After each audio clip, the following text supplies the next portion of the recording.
Koľko dní pracujeme a koľko máme voľna? Ľudia si často myslia, že tu na Islande pracujeme 6 dní v týždni s minimum voľna. No takto to vôbec nie je, pretože na Islande to funguje úplne inak a ukážeme vám to na našom vlastnom rozpise.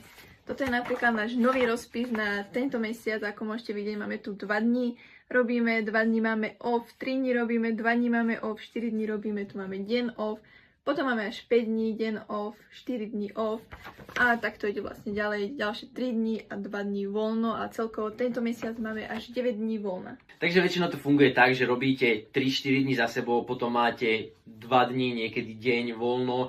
Väčšinou to nefunguje tak, že by ste robili 5 pracovných dní za sebou a mali voľný víkend. Práve že ten víkend tu pracovať chcete, pretože tu máte 45% príplatky. Takže je to celkom dobre rozložené, pretože tie voľné dni celkom príjemne striedajú tie pracovné dni. V mesiaci robíme približne 21 až 22 dní a ak ťa zaujímajú podobné tipy, tak nás určite sleduj.